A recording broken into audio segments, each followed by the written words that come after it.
अस्सलामुअलैकुम। आज हम चैप्टर 7 वेव्स एंड वाइब्रेशंस के एमसीक्यूज को डिस्कस करेंगे। एमसीक्यूज 1 देखते हैं। कहता था principle of superposition in waves is stated as. तो सुपरपोजिशन प्रिंसिपल की स्टेटमेंट बतानी है, इन चारों ऑप्शंस में से कौन सी है। प्रिंसिपल ऑफ सुपरपोजिशन को इस डायग्राम से अंडरस्टैंड करते हैं। कहते हैं कंसीडर कर लेते हैं कि ये एक वेव 1 है, ठीक है, ये एक वेव 2 है। वेव फर्स्ट का जो मीन पोजीशन से एक्सट्रीम पोजीशन तक का डिस्टेंस है उसको y1 का नाम दे दिया। इसी तरह वेव 2 का जो मीन पोजीशन से एक्सट्रीम पोजीशन तक का जो डिस्टेंस है उसको y2 का नाम दे दिया। क्योंकि दोनों वेव्स जो हैं वो इन फेज हैं और जब ये दोनों आपस में सुपरपोज्ड होंगी तो रिजल्टेंट वेव जो है वो कुछ इस तरह की बनेगी। जब एक क्रस्ट जो है वो दूसरे क्रस्ट से मिलेगा तो डिस्प्लेसमेंट क्या हो जाएगा, डबल हो जाएगा। या फिर हम ये भी कह सकते हैं कि y जो है जो मीन पोजीशन से एक्सट्रीम पोजीशन तक का डिस्टेंस है वो क्या हो जाएगा, y1 प्लस y2, दो डिस्प्लेसमेंट का सम हो जाएगा।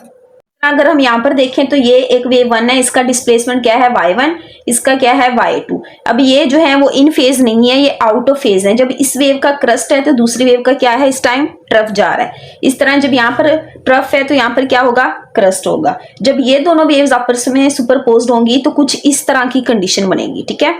ये जब ये सुपरपोज होंगी तो इन दोनों का जो डिस्प्लेसमेंट है वो क्या हो जाएगा, 0 हो जाएगा। पर डिस्प्लेसमेंट 0 कैसे हुआ कि अगर ये वेव जो है +1 मैग्नीट्यूड ऊपर गई है तो यहाँ पर अगर हम देखें तो ये मीन पोजीशन से नीचे है ग्राफ के, ठीक है। तो ये कंसीडर कर लेते हैं कि -1 नीचे है, ठीक है। तो जब ये दोनों ऐड होंगे +1 और -1 तो डिस्प्लेसमेंट क्या हो जाएगा, 0 हो जाएगा। तो इस सारे फिनोमिना में हमने देखा कि जो रिजल्टेंट वेव है उसका जो डिस्प्लेसमेंट है वो इंडिविजुअल वेव्स के डिस्प्लेसमेंट के सम के इक्वल है। यहाँ पर देखिए तो ऑप्शन ए करेक्ट है। Displacement of a wave is the sum of displacement of its individual components. कुछ देखते हैं। कहता stationary waves are defined as. Stationary waves की डिफाइन बताएं कौन सी है।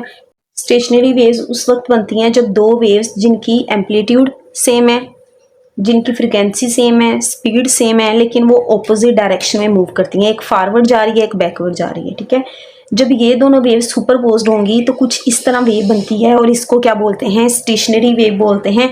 अब स्टेशनरी वेव्स को स्टैंडिंग वेव्स भी कहा जाता है, ठीक है। स्टैंडिंग का क्या मतलब है कि ये एक ही जगह पर फिक्स होती हैं, ठीक है। स्टेशनरी वेव जो है वो मूव करके प्रोपागेट करके आगे पीछे नहीं जाती, बल्कि अपनी ही जगह पर इसके पार्टिकल्स क्या करते रहते हैं, वाइब्रेट करते रहते हैं। अब यहाँ पर हम देखें तो ऑप्शन सी करेक्ट है कि waves that oscillate in a fixed position. Stationary wave जो है ऐसी वेव है जो कि अपनी ही फिक्स्ड पोजीशन पर इसके पार्टिकल्स क्या करते हैं, ऑसिलेट करते हैं। ये वेव जो है वो मूव नहीं करती। तो यहाँ पर हमारा ऑप्शन सी करेक्ट है। लेकिन यहाँ पर एक एमसीक्यूज ये भी बन सकता है कि स्टेशनरी वेव में जो मैक्सिमम डिस्प्लेसमेंट है उसको क्या कहा जाता है और मिनिमम डिस्प्लेसमेंट को क्या कहा जाता है, ठीक है। तो यहाँ पर दो पॉइंट्स याद रखने हैं, एक नोड और एक एंटी नोड। जो 0 डिस्प्लेसमेंट है यानी कि मीन पोजीशन पे नोड बनेंगे, तो जो 0 डिस्प्लेसमेंट है उस पॉइंट को नोड का नाम दिया जाता है। और जहाँ पर पार्टिकल्स मैक्सिमम डिस्प्लेसमेंट पे होते हैं उनको क्या नाम दिया जाता है, एंटी नोड्स का नाम दिया जाता है। तो यहाँ पर नोड ये वाला पॉइंट है, एक ये वाला है और एक ये वाला है। अगर हम एंटी नोड की बात करें तो मैक्सिमम डिस्प्लेसमेंट ये पॉइंट है और यहाँ पर ये पॉइंट है। तो यहाँ पर नोड और एंटी नोड का कंसेप्ट भी याद रखना। एमसीक्यूज है हार्मोनिक्स आर। अब हार्मोनिक्स देखना है, यहाँ पर भी उसकी डिफाइन पूछी हुई है तो वो बतानी है। तो हार्मोनिक्स जो है वो असल में क्या होती हैं, फ्रिक्वेंसीज होती हैं जो कि फंडामेंटल फ्रिक्वेंसी का इंटीग्रल मल्टीपल होती हैं, ठीक है। अगर हम यहाँ पर देखें तो एफ जो है वो एक फंडामेंटल फ्रिक्वेंसी है, 2f 3f 4f 5f etc ये जो सारे जो हैं वो इसके क्या होंगे, हार्मोनिक्स होंगे। यानी कि ये फंडामेंटल फ्रिक्वेंसी का इंटीग्रल मल्टीपल होते हैं। इस फॉर्मूला के अकॉर्डिंग आते हैं fn = nf1। यहाँ पर n जो है इंटीग्रल नंबर है, f1 जो है वो क्या है, फंडामेंटल फ्रिक्वेंसी है। अगर फंडामेंटल फ्रिक्वेंसी 100 होती है तो इसका जो हार्मोनिक है 2f जो है वो क्या हो जाएगा, 200, ये 300, ये 400, इस तरह आगे 500 एंड सो। इन सबको हार्मोनिक्स बोला जाता है और ये फंडामेंटल फ्रिक्वेंसी के इंटीग्रल मल्टीपल होते हैं। तो यहाँ पर हमारा ऑप्शन जो है वो ए करेक्ट है। Harmonics are integral multiples of a fundamental frequency. Next MCQs देखते हैं। कहता है the typical frequency range of microwaves is. Microwaves की फ्रिक्वेंसी रेंज क्या है, तो ये एक नंबर है, इसको याद रखना है। तो माइक्रोवेव्स की जो फ्रिक्वेंसी रेंज होती है वो होती है 10⁻7 हर्ट्ज टू 10⁻9। तो यहाँ पर हमारा ऑप्शन जो है वो सी करेक्ट है। MCQs है the result of constructive interference between two waves is represented as. MCQs में कह रहा है कि दो वेव्स की कंस्ट्रक्टिव इंटरफेरेंस का रिजल्ट बताएं। तो कंस्ट्रक्टिव इंटरफेरेंस कुछ इस तरह होती है कि जब दो वेव जो हैं आइडेंटिकल वेव जो हैं वो सेम उनका फेज हो या इन फेज हो, जब वो सुपरपोज होती हैं तो कुछ इस तरह की रिजल्टेंट वेव बनती है।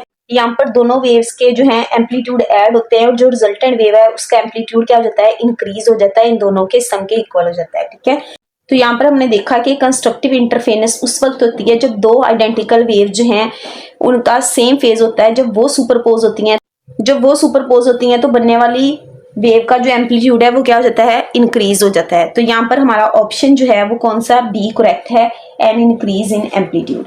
अब हम साथ में डिस्ट्रक्टिव इंटरफेरेंस को भी देख लेंगे। डिस्ट्रक्टिव इंटरफेरेंस उस वक्त होगी जब दो वेव जो है वो आउट ऑफ फेज होंगी। ठीक है, इसका देखें क्रस्ट है उस टाइम और इस वेव का उस टाइम क्या है, ट्रफ है। जब ये दोनों वेव्स आपस में सुपरपोज होंगी तो डिस्ट्रक्टिव इंटरफेरेंस कुछ इस तरह होगी, यानी कि रिजल्टेंट वेव का जो एम्पलीट्यूड है वो क्या हो जाएगा, डिक्रीज हो जाएगा। कंस्ट्रक्टिव इंटरफेरेंस में एम्पलीट्यूड इंक्रीज हो जाता है, यानी कि इन दोनों के सम के इक्वल हो जाता है। डिस्ट्रक्टिव इंटरफेरेंस में एम्पलीट्यूड क्या हो जाता है, डिक्रीज हो जाता है और वो भी इन दोनों के सम के इक्वल होता है। नेक्स्ट एमसीक्यूज देखते हैं। कहता है if the amplitude of the wave is tripled then the amount of energy is increased by. इस एमसीक्यूज में कह रहा है कि अगर वेव का एम्पलीट्यूड ट्रिपल हो जाए, 3 टाइम्स इंक्रीज हो जाए, तो एनर्जी जो है वो कितने टाइम्स इंक्रीज होगी। तो ये वाला फार्मूला हम लोगों ने पढ़ा हुआ है, E = 1/2 KA²। यहाँ से अगर हम देखें तो एनर्जी जो है वो डायरेक्टली प्रोपोर्शनल है एम्पलीट्यूड के स्केयर के। ठीक है, 1/2 भी कांस्टेंट है, K भी कांस्टेंट है।